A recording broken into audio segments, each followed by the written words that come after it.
that these days intelligence services are the last bastions of state interference, and that is why they act accordingly on occasion, because they are off limits, as it were. But it is important that intelligence services not work against one another, and certainly NATO allies should not be carrying out surveillance of one another, because the watchword really should be that allies do not spy on one another, because that is simply unseemly.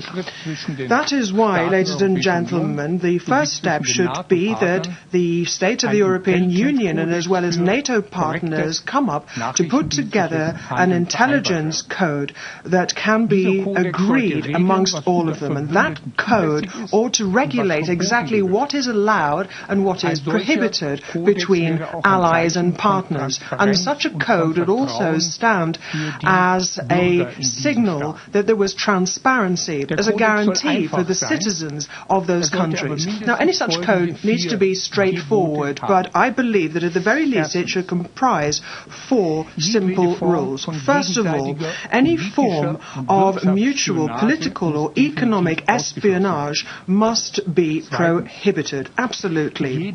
Secondly, any intelligence service activity on the territory of another member state may only be carried out with that state's approval and only take place within a statutory framework.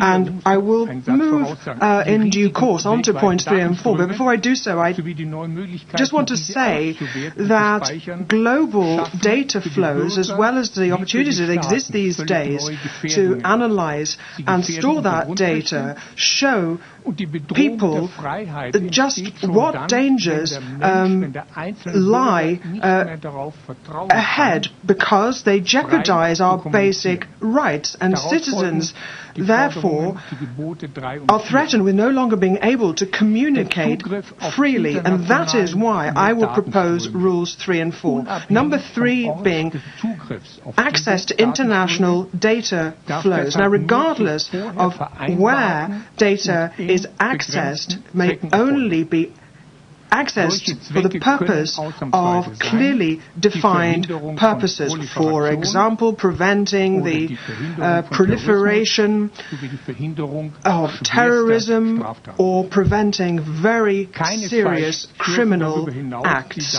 And in no event may data be either tracked, analyzed, or stored if it is data from a friendly state. It's only targeted information that may, on an exceptional basis, be allowed for specific individual cases. As part of this surveillance, any data that is stored, either data about individual citizens or economic data that is not needed for this clearly defined purpose, must be deleted or destroyed.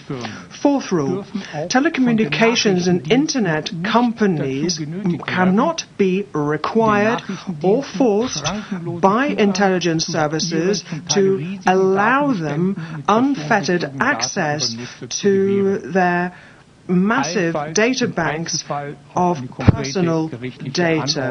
Now, participation in any kind of intelligence code would obviously be completely voluntary, but if a country did not wish to subscribe to such a code of conduct, then they would have to realize that they would possibly be accused of wrongful actions by their allies and friends.